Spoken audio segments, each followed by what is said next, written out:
The Small Business Big Marketing Show is made possible thanks to Cornerstone, an Aussie-owned, family-run offshoring business based in the Philippines, where I have just spent 2 mind-expanding weeks. Now, if the idea of reducing your running costs by 70+%, freeing up hours in your week, and generally creating more freedom in your life makes you want to scream, hell yeah, then book a free feasibility assessment with the guys at Cornerstone. Seriously, you will never, ever look back. Give them a call on 029083 6689 or visit cornerstonebusinesssolutions.com.au.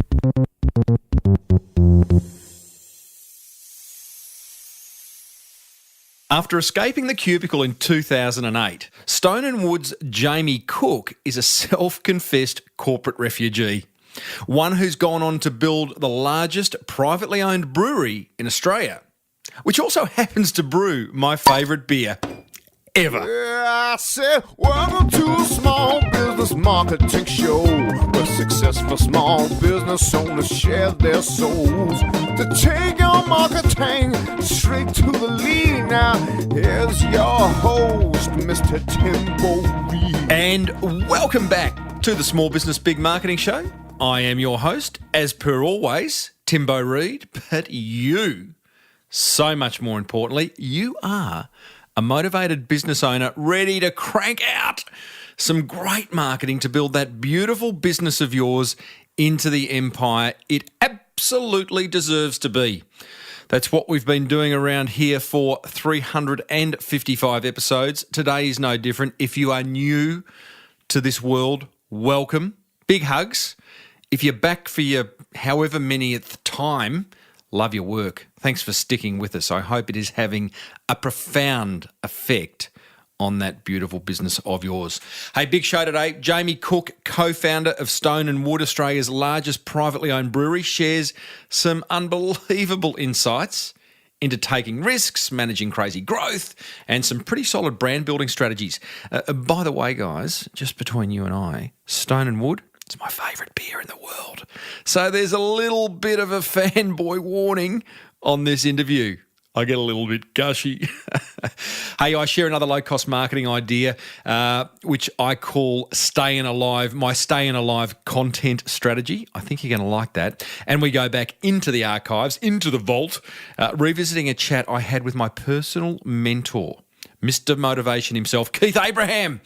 As per usual, team, there is marketing GOLD dripping from the ceiling over here at Small Business Big Marketing's HQ. So please, let's get stuck right in.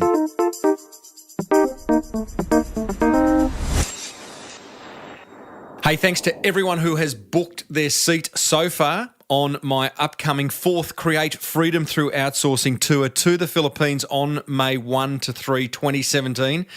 And thank you to all those who are asking questions. It means you're interested. It means you're excited. It means there's a little bit of doubt. One of the main questions I'm getting asked is, what do we actually do? Great question, although I do think I've kind of covered that in past episodes. We check out all the offshoring options available to you, the business owner in Australia, that are available in the Philippines. We visit business process outsourcing businesses where you can hire a virtual assistant. We explain what a virtual assistant is. That'd be a good start. We go to dedicated bookkeeping agencies, marketing agencies. We visit an Aussie manufacturer who's moved over there from Brisbane and is making gazillions. He started off with one business idea. He's moved across to another because you can. It's cheap over there. We meet a university professor who takes us inside the Filipino culture and explains how to work with them and how to get the best of what are a beautiful race of people. And we hang out with hang out with 9 other motivated business owners. And you know what the best part of, I think, one of the best parts of the trip is?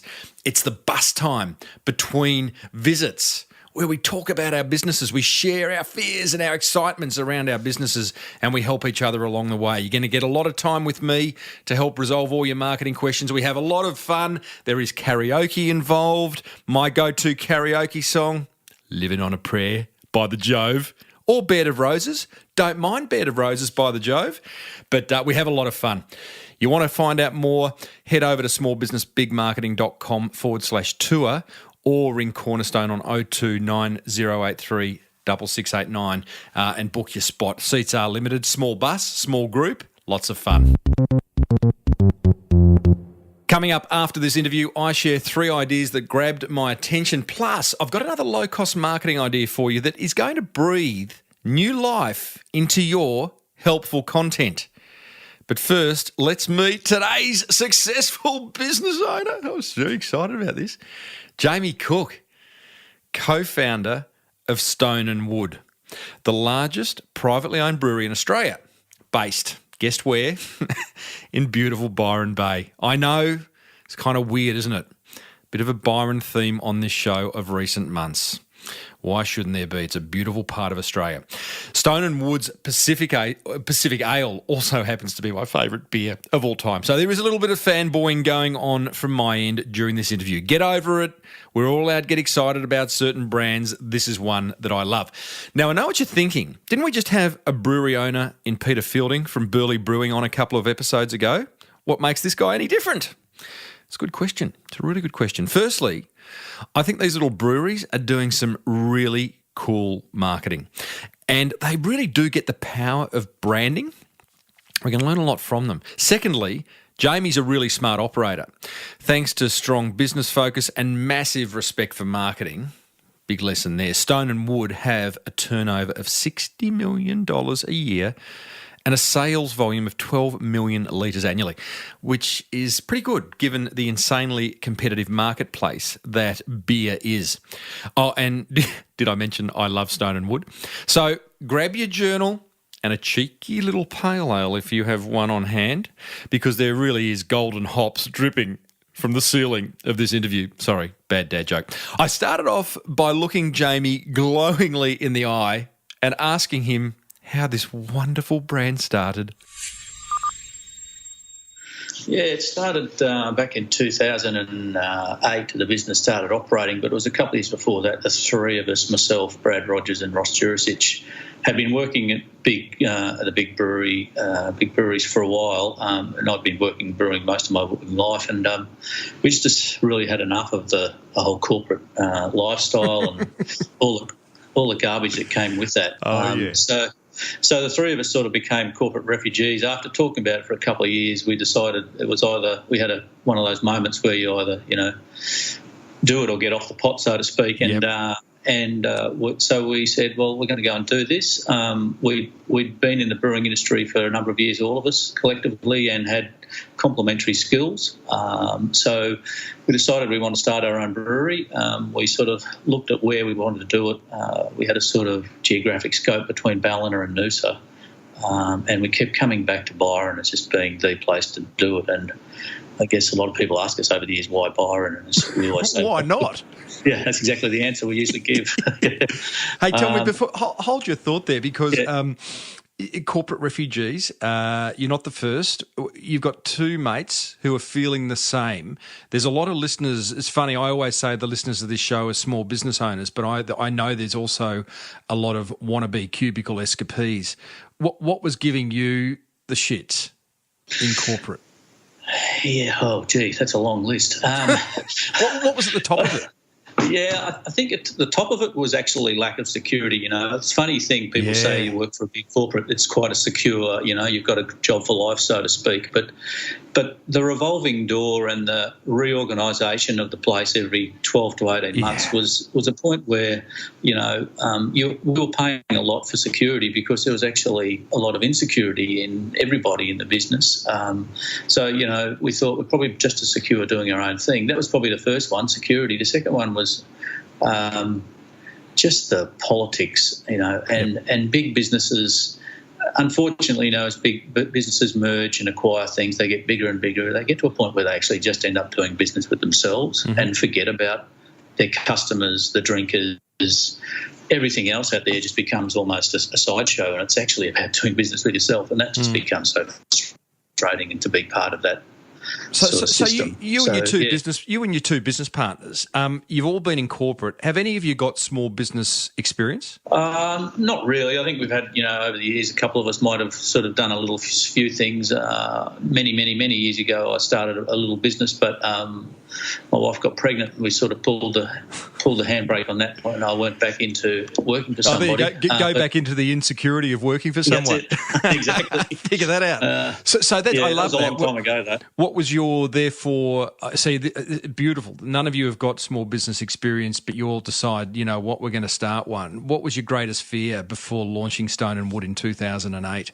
Yeah, it's the fear of obviously putting your house on the line and upping stumps and giving it a crack.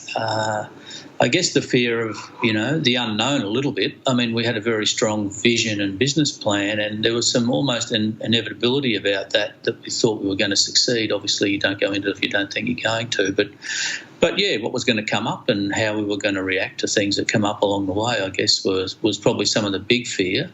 When you say you had a strong vision, you've got a lot of, I think, a lot of people, relying on you. Between us, I think collectively we have 8 kids. So that's a big thing to actually make sure that we're going to have food on the table every night. You talk about a strong vision. It sounded like quite a driver. Could you articulate that? Yeah, we really wanted to create a brewing business that was sort of founded on the traditional strength of the brewing industry, which comes out of European villages where the local brewery is a key part of the local fabric. Village breweries aren't just there to brew beer, they actually help the community socialise, which is an important part of making sure your community's growing, obviously. But that we think was missing from Australia over the years for probably 60-odd years between lots of mergers and acquisitions. Mm-hmm. We ended up with 2 big brewing businesses in Australia and ripped the heart out of what really was that sort of social fabric, that connection that breweries had. And we felt we wanted to tap back into that, and a community like Byron was a great place to do it. That's probably the key vision. Had you guys at that point in 2008 happened upon your Pacific Ale, which I'm guessing was your first brew?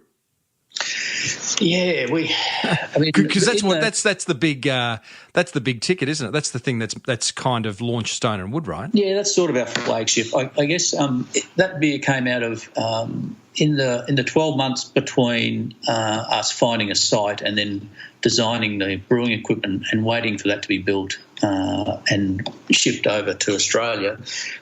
Brad, who was the brewer out of the 3 of us, up in his shed up in the hills behind Byron, had a small little brewing kit, and he was, bubbling all things away in the back of that shed, a bit like the Young Einstein sort of movie. You remember he sort of came out of the shed, with that sort of similar look on his face. Look at this thing I've created,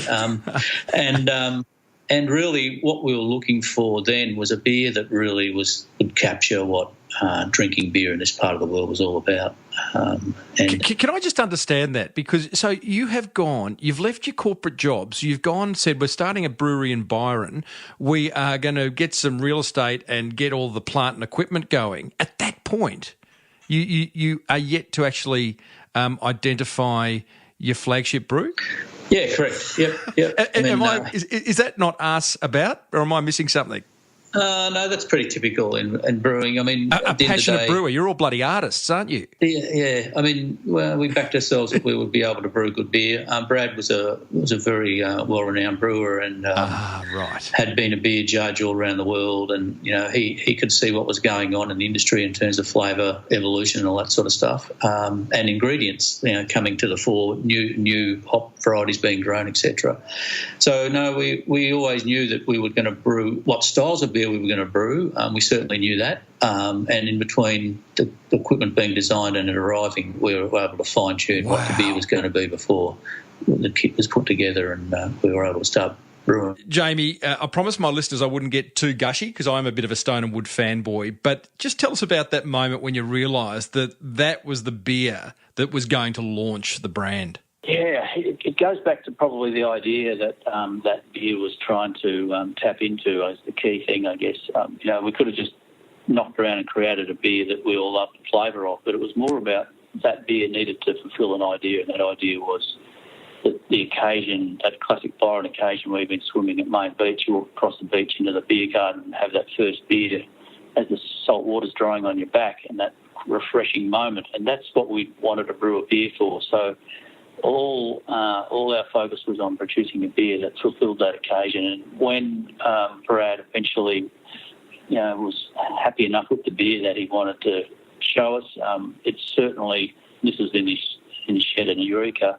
It was very close to what we wanted, and we thought, wow, this is going to be close to the money. Of course, brewing in a 50-litre little home kit at home is going to be different to brewing at 2,500 litres a batch.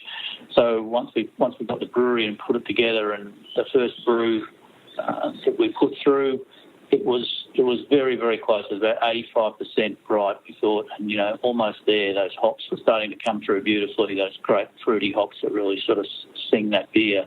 And then we made a few tweaks, and then the second brew that came through, we stood around the table in the kitchen of the brewery and tasted this beer and went, yep, that's it. Step away from the car driver. Step away from the car driver. Do not touch that recipe. Do not touch that formulation. That is exactly it. It was a great moment. But that was a great moment for us. Mate, I've got hairs. The hairs on the back of my neck are standing up, because one of the things that we can all learn from that, I mean, you're talking about a beer recipe, but what you are also talking about is a very creative decision and a very subjective decision, and a decision that could determine whether putting your house on the line was a smart move or not. So for you guys, was it just like a no-brainer? You've gone, this is it. There is no decision, or were you feeling a little bit swirly in the guts about to make a big decision? We really loved it. The challenge is we've been all drinking beer of various flavours and varieties for many years. The big challenge was... So you just knew? Well, it was a matter of how the everyday drinker was going to take up to it, because that big fruity hop character that punches you in the nose when you pick up a glass of Pacific Ale is different, and we coined the phrase the neck snap. I remember the first, couple of months standing in bars watching people walk away from the bar with spoons in their hand, and they'd hold the glass up to their nose and sort of head would snap back going, what the hell's that? And that is a positive, because it's certainly a memorable thing for drinkers, but also, it was a bit divisive. People didn't expect that in a beer, and therefore it took them a while to get used to it, to some people. Banging on doors and pubs and bottle shops around the country for the next 2 years. It wasn't easy. It was a hard slog. Why? What was hard? Well, here we were. The bottle shops and bars had enough beer. They've always had enough beer to sell. What's another brewery going to have to offer? Some guys that have set up shop in Byron, a bunch of hippies. What? And this beer smells and tastes weird. Why would I want to stop that? All those classic rejections. But we just didn't take no for an answer. We just kept banging away. And Brad and Ross tell a story. Brad was brewing, Ross was out there selling, and Brad rang Ross one day and said, how's the weekly sales going? And Ross said, 2. And he said, what? 2 kegs? 2? He said, yeah, 2 kegs. What, for the day? No, for the week. And we're like, okay. 2 kegs for the whole week, that's not going to feed 3 families. It was one of those moments of, oh, shit, okay, we'll keep persisting here and we'll eventually get through, and that's what we did. We just kept wearing out the shoe leather. How far into that was the 2 keg sale for the week? Was it a 6 months? 6 to 8 months in. Yeah. Wow. Yeah. Wow. So it was all very well, words are cheap sometimes, Jamie. You just kind of keep wearing out the shoe leather. But is that what you really did? Did you ever kind of re-engineer your pitch? Did you sort of think, we've got to look at this a different way? We need to get, I don't know, a fancy brochure. We need to do tape. Where was the tipping point where someone all of a sudden signed a big distribution contract? No, it was probably just one glass at a time. In the beer game, there's lots of events where you can just get out and speak to people face to face, and you just got to go into bars and when people walk up to a bar and, you've got your beer on tap, you buy them a beer. That seems a bit weird. Some stranger buying you a beer in a bar is a bit, it can be a bit weird. But we were doing all those sorts of things, just introducing people to the beer, telling the story one glass of beer at a time, and slowly but surely that word of mouth spread to a point where it actually started to get some acceptance. And wow. Yeah. Yeah. Sometimes you've just got to do things that aren't scalable, right? I mean, buying individuals in pubs beers isn't very scalable, but that's what you did, and you knew at some point that there was going to be what I think Malcolm Gladwell termed the tipping point. Yeah, that's right. I guess, and I've heard people say before, if someone hears about something from 2 or 3 sources, then, there's something obviously going on about it, and that's the power of word of mouth. A little bit of PR. We had some good connections in the sort of beer media, so to speak. So we've got some good third-party endorsement as well. But slowly but surely, it started to fire. You guys must have had some serious cash reserves to be able to kind of just bide your time. Yeah, we'd have some cash, and that's one of the... Or were you living off kale? Yeah, well, I think one of the guys said, hopefully one day we can stop buying black and gold bread again and actually go down to the local baker and buy some decent sourdough. But I guess cash is a really interesting thing, particularly for corporate refugees who are so used to, signing the invoice and sticking it in the out tray, and someone over in accounts takes care of that. Yep. To all of a sudden to have to worry about cash flow, that's probably one of the biggest shocks we had as corporate refugees. But we watched our pennies. We were doing almost weekly to daily cash flow projections at times to make sure that we could make ends meet. We had great suppliers.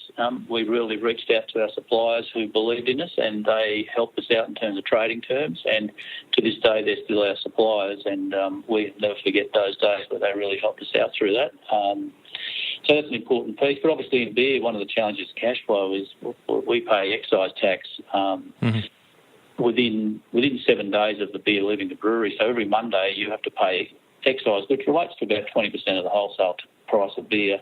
You have to pay that to the ATO on the Monday for all the beer that's left the 7 days before.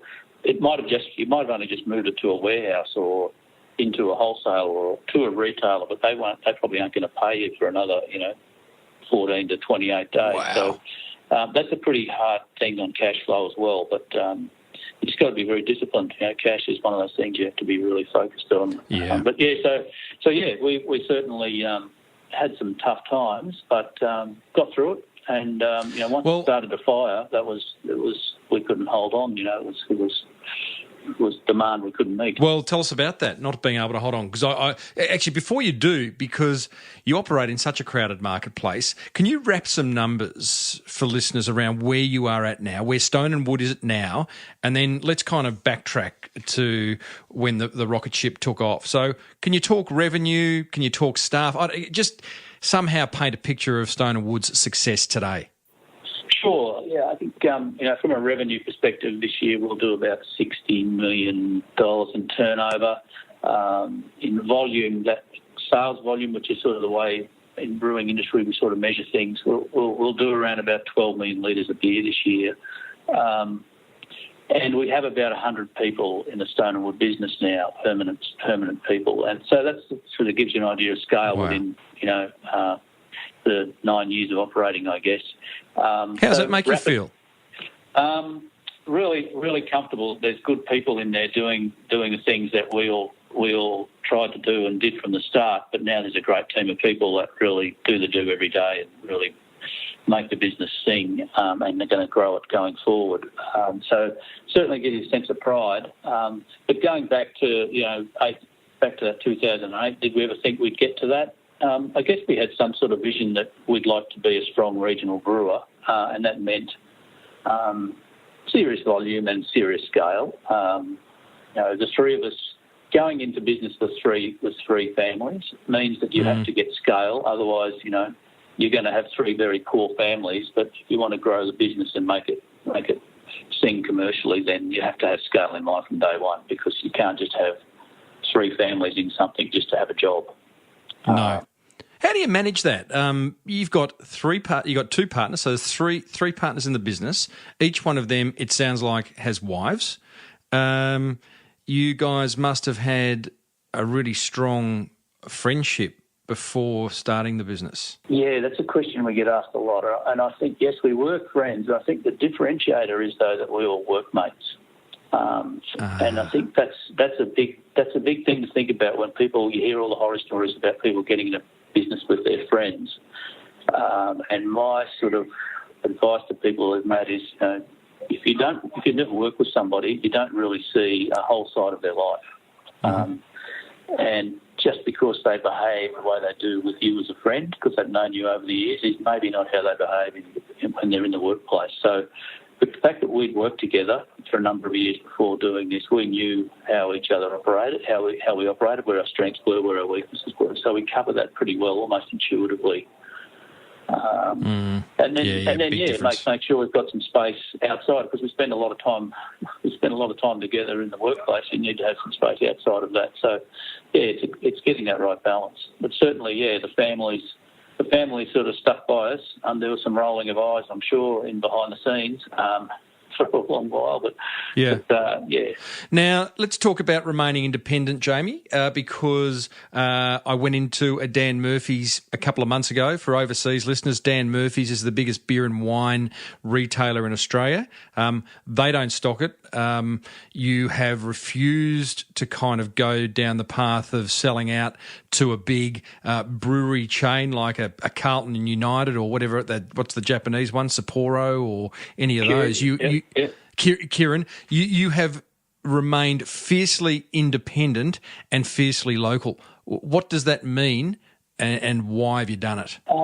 It comes back to the vision we had to start with about that strong village brewery concept and being a regional brewer. And so that was the first thing, is we've built a business now that the community can be proud of. They're also seeing the benefit of, because, we employ 100 people locally, and therefore, it's not just our families anymore that rely on the business. It's 100 families out there that rely on the business, and the flow-on effect of that in the region is massive. When we first started to outgrow our original brewery site, we looked at how we were going to cope with that increasing demand, and we could have just gone and had our beer contract brewed like some of our peers have done over the years, and had someone else worry about producing the beer in some other part of the country. But we didn't do that. We said, well, no, we wanted to be true to what we were and be very authentic about business, and also continue to support the region. So we built a bigger brewery here in the Northern Rivers,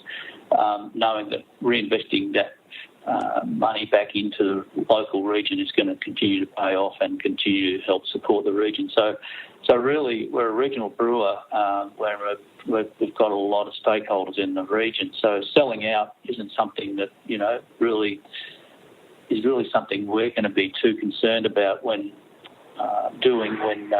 we see the strength of the team and the reliance they have on the business and the emotional connection they have with the business. It's why would you want to leave 100 people high and dry? Because if you sold it, the next thing that would happen is they'd close the brewery and move that production volume to somewhere else, and it's just not part of what we're about. The pure capitalist in me can't help but ask, what does that cost you and your partners? Because your $60 million turnover, your 12 million litres could quite easily, I don't know, you've probably done the numbers, the what-ifs.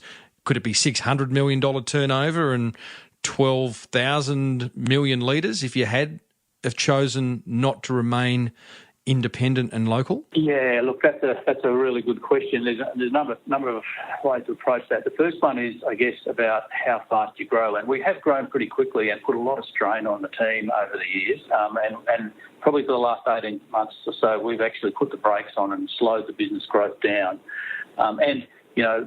4 years ago, when our demand was at its peak, we could have done what a lot of businesses do. They would have gone to the market, floated it, raised capital, built a massive brewery and chased that demand as crazily as they could have to grow the enterprise value. That's not a model we're interested in. It's about smart growth for us and putting too much pressure on the team, the brand, all of those things by going and chasing that big dollar isn't something we think is going to build a sustainable business for the long term. And also the type of business you want to own and you want to be part of.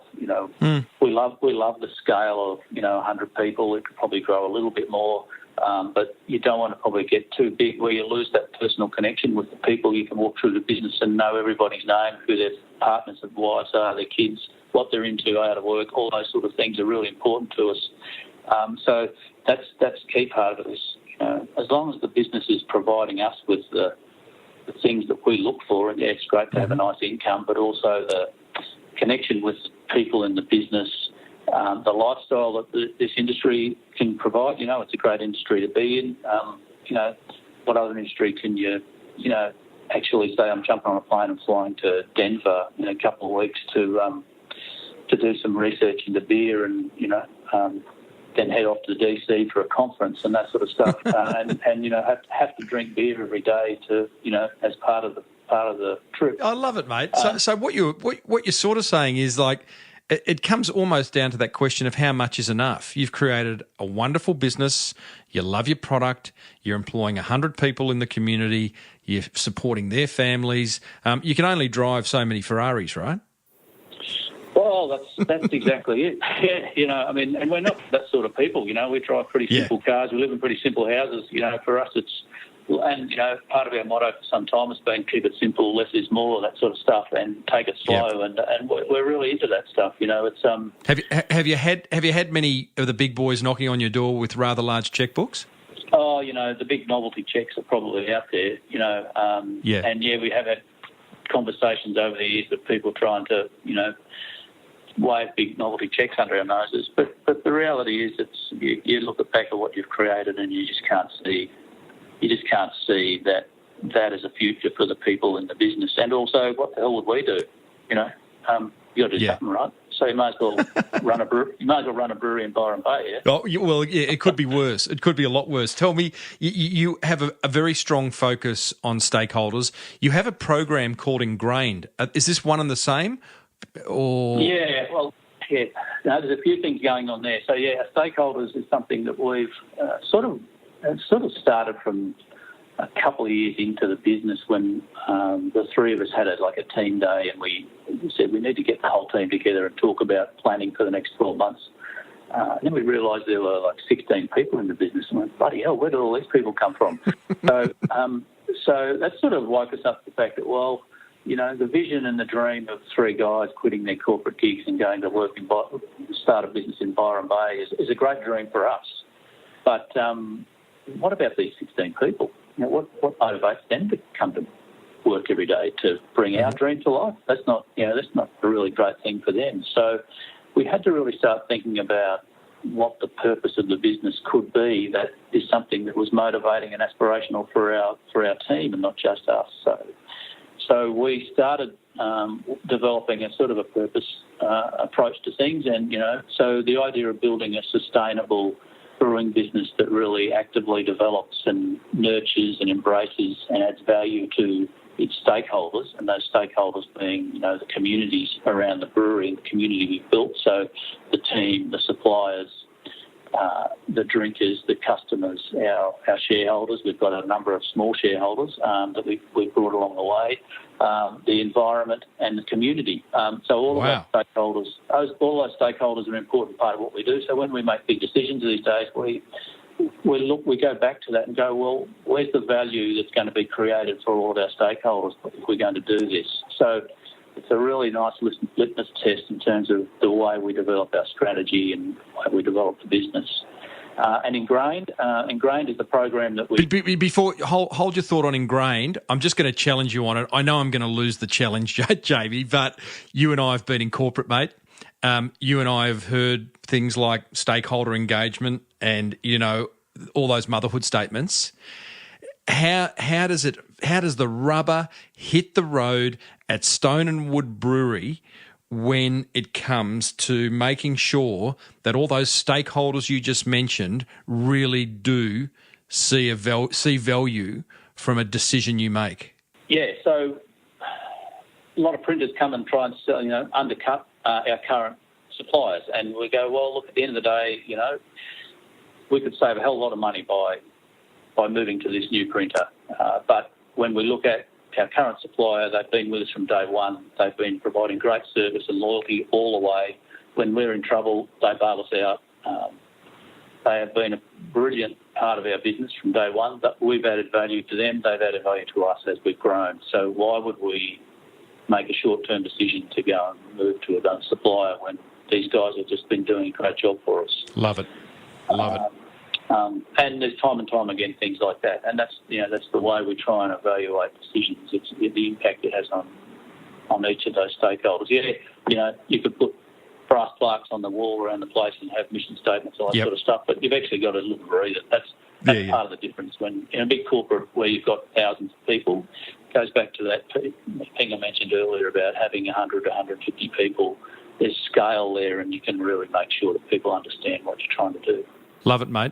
Tell me, beer is a crowded marketplace.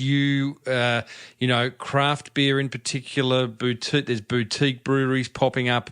Almost, it feels like, in every suburb these days. There's some pretty crook ones, but there's some pretty good ones. How do you remain top of mind in such a crowded marketplace? Great question. Yeah, there's probably, when we started out, there were 58 breweries in Australia. There's now nearly 500. Wow. And there's one opening almost every week at the moment. So there is a lot of clutter out there. I mean, 500 breweries is, when you put that in perspective, there's 2,500 wineries in Australia. So there's, not quite as cluttered as the wine market. Mm-hmm. But I think that the way you stay ahead of that clutter and keep your head out of the clutter is actually firstly scale. So we've grown big enough to be able to probably stay ahead of that big cluster of small brewers out there. So what that means is that we've got a brand with strong loyalty, awareness and trial, and that actually has throughput through bars and bottle shops for us, so our products sell off the shelf. Mm-hmm. And we work hard to make sure we've got a very good connection with our drinkers.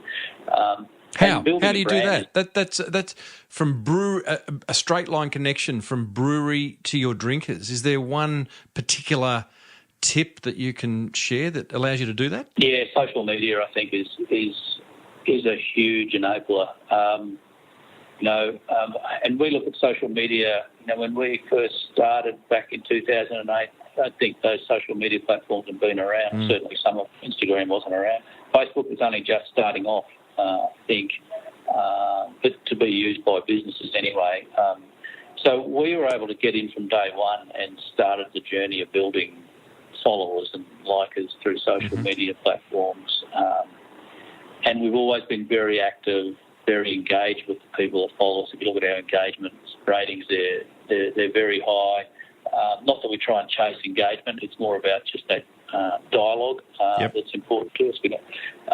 So certainly social media has been a massive enabler for us, and I've always sort of thought that social media gives you the ability to go back out and talk to your drinkers one-on-one, whereas if that didn't exist, we would have to be doing things like spending a lot of money on advertising or PR and all those sort of traditional things to try and get out there and engage with our drinkers. So social media was a big one. The other one was beer festivals. There's beer festivals in every major town now in Australia every year, and they're a great way once again, to get in front of your drinkers and talk to them, tell them a story, pick their brains in terms of what they like to drink, what they don't like to drink, all those sorts of things.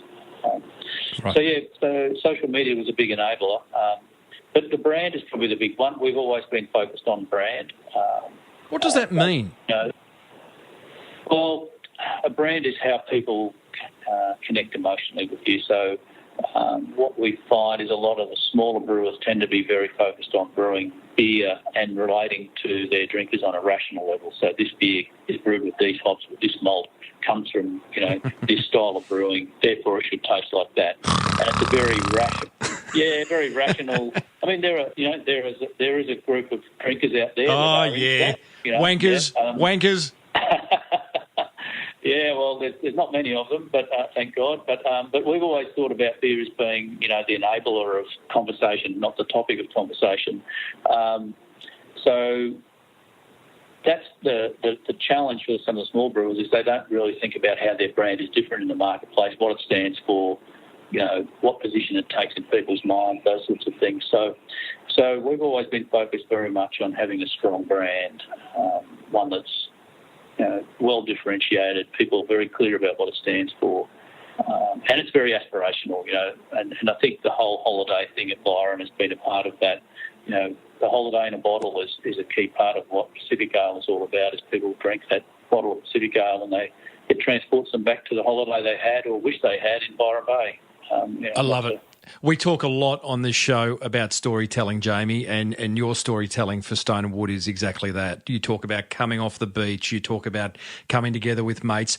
Given that beer has a run-up start, it's an easy story to tell. It's harder if we're talking about, I don't know, paint, for example. But I think every brand, and it sounds like you'd agree, needs every product or service needs to build a brand, and every brand, one of the pillars should be storytelling. So I love what you're doing there, mate. Exactly.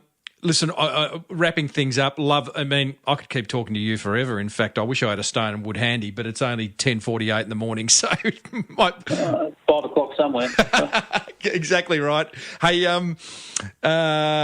just finally, I've always finished with 5 quick questions, completely unrelated to what we've been talking about. But before we get there, you talked about growth, you talked about incredible growth, you talked about putting the brakes on 12 months ago.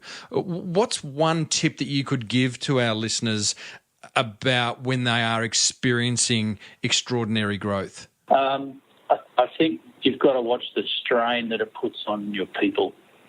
And growing too fast means that you're putting your team under a lot of pressure.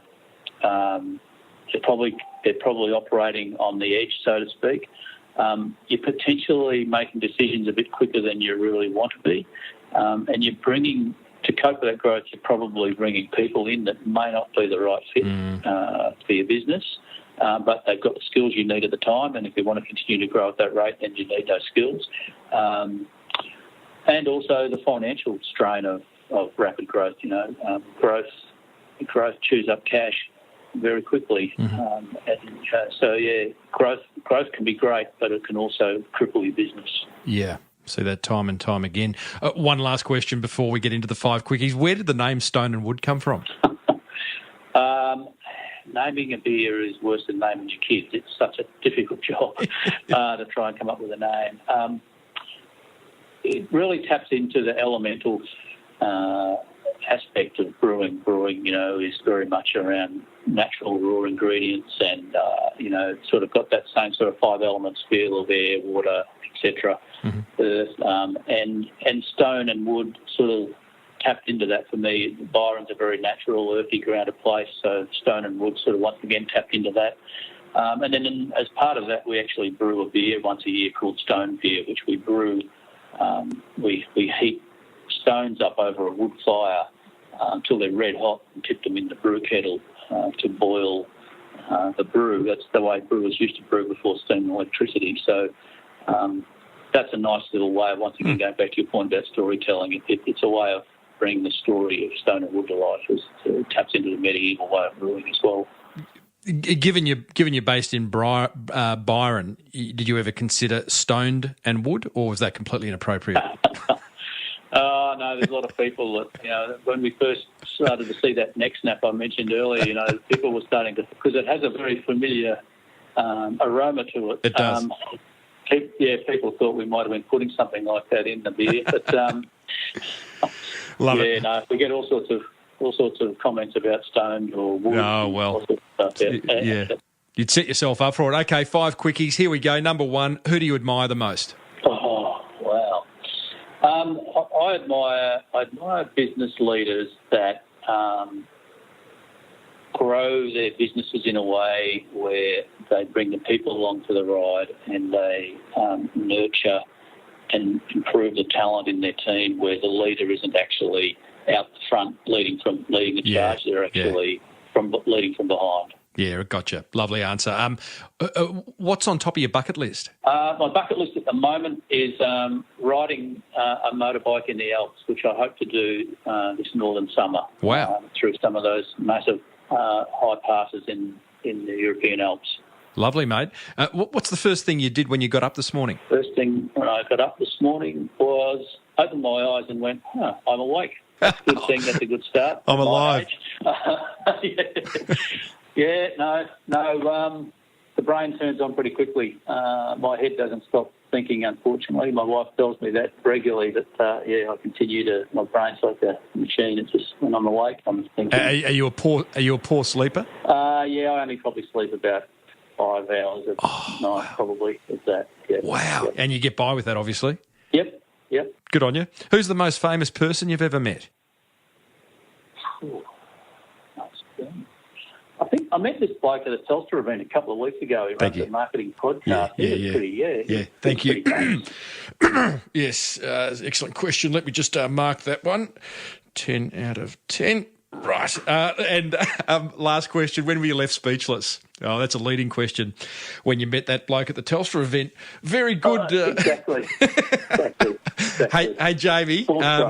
Mate, thank you for Stone and Wood. I can say that not as just someone who appreciates great business, great brand building, great business leadership, but I've been drinking that stuff for a number of years now, and I remember my first neck snap, and I still get it. I still get excited. I get disappointed when I can't find it all the way down here in Melbourne, and I get very excited when I can get my hand on a glass. So well done, buddy, for bringing it to market, and I wish you guys all the success in the future. Thanks, Tim. Thanks for having me.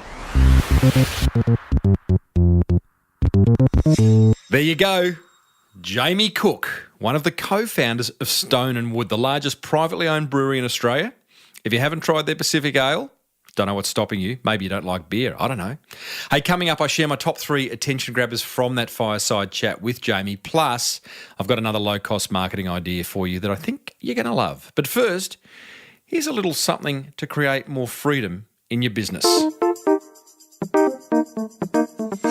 Support for this show comes from Cornerstone, an Aussie-owned, family-run offshoring business based in the Philippines.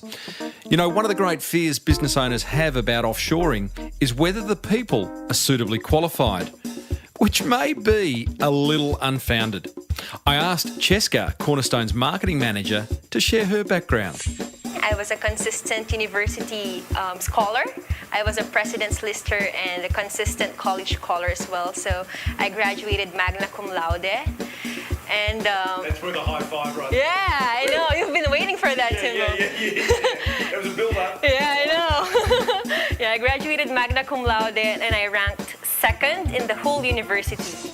Cornerstone, where the idea of employing someone smarter than yourself is not just encouraged, but welcomed with open arms. Start working smarter now and employ a virtual marketing assistant. Visit cornerstonebusinesssolutions.com.au or give them a call on 02 9083 6689 and tell them Timbo sent you. Do you enjoy that little ad from Cornerstone? It's a bit of a laugh, isn't it? All right, my top 3 attention grabbers from my chat with Jamie Cook of Stone and Wood. Thanks to the good guys at Cornerstone. Attention grabber number 1, the neck snap. I love that phrase and the thinking behind it. People ask me, how do I know if my podcast is making a difference? And I always say I look for emotional language in the emails you listeners send me and the reviews you leave on iTunes. I particularly like it when you use words like addictive or love. Then I know I'm making a difference. So what signal do you look for from customers that confirms you're onto something special? Great question to ask. Jamie talks about the neck snap. Attention grabber number 2. Add value to all your stakeholders. You see, in a world of sameness, I think this is a huge differentiator. So many business owners take their suppliers for granted, or ignore their local community, or don't even acknowledge the impact their business decisions may have on the environment. Jamie's inclusive approach is clearly creating a business people want to work for and suppliers want to supply. Attention grabber number 3, I love Jamie's unwavering focus on the B word, brand. I love the question Jamie is constantly asking, which is, how can we get people to connect emotionally with our brand? So guys, please ask yourself this question, then action the ideas that come out of it. You'll build a brand in no time. What grabbed your attention, team? Head over to smallbusinessbigmarketing.com/355 and let me know. What have you got to lose? Oh, you know what that means? It is time for one simple yet effective marketing idea that you can implement immediately. One that won't cost you a fortune, if anything, and that might just generate you more awareness, more inquiry, and ultimately more sales. I call today's idea the Staying Alive Content Strategy. Staying alive, staying alive. Tip number one, if you're a podcaster, don't sing unless you can sing, which I can't. Now, you're regularly creating helpful content, right? The type I talk about in my book, The Boomerang Effect. Content that helps your precious customers make a more informed purchase decision. Content that ensures you rank well on Google. Content that positions you as a key person of influence. Well done if you are. If you want to optimize that content so that it doesn't get lost in the haystack that is the internet, then it's time to start repurposing it into other forms that you can share on other sites. This is what I call the Staying Alive Content Strategy, and it will extend the life of your best content, giving you more bang for your buck and getting it in front of new audiences and essentially buyers, right? It also respects the fact that different people consume information differently. Some like to read, some like to listen, some like to watch. So here's my 3 steps to your helpful content staying alive strategy. Step number 1, pick one of your best pieces of helpful content. Let's say it's a video that's had the most views, comments, or shares.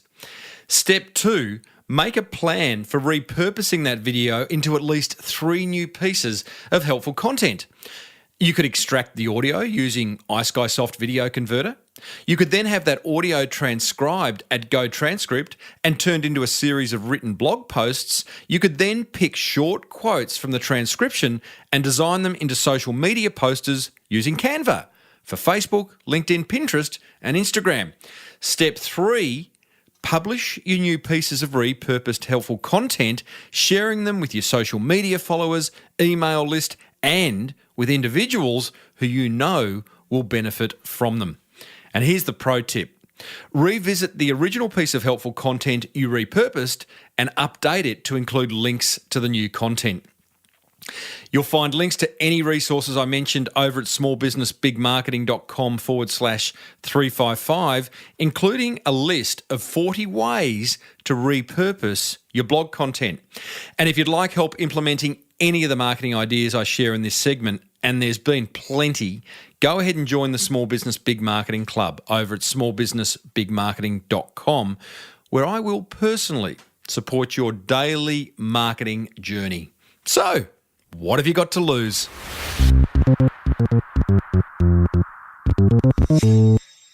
Righto, team. That almost wraps up another episode of the Small Business Big Marketing Show. But don't fret. You're probably not fretting. There's plenty more marketing gold coming your way in the weeks ahead, including a chat with one of Australia's leading advertising creatives who's going to explain where big ideas come from and how you and I can harness them. Plus plenty more. Hey, many moons ago, I spoke with Mr. Motivation himself and my personal mentor, Keith Abraham, who prior to finding his reason for being was a council worker. In fact, a weed inspector, to be specific. Now he's literally one of Australia's leading motivational speakers. Here's Keithy talking about the moment his life changed for the better. And we're out in the middle of the bush, and all of a sudden, on the last day, a guy stood up and said, here's what we'd like you to do. We'd like you to write down 100 things you want to do in your lifetime.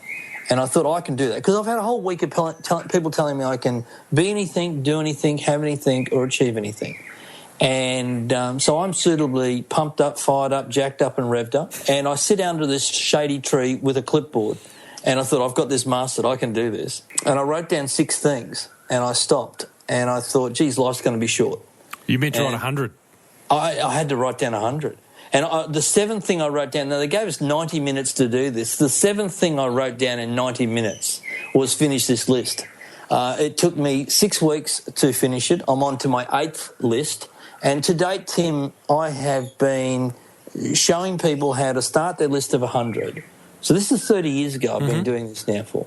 Getting people to help them discover what's important, what matters, and what makes a difference in their life. And to understand that passion is only one component of it. That when you start talking about passion, you need to talk about purpose, you need to talk about plan, and you need to talk about progress. Now that right there is a man on a mission. As he tells anyone who'll listen, when your why becomes clear, the how will find you. If you'd love to discover how to harness your passion, then take a listen to that full interview with Keith Abraham.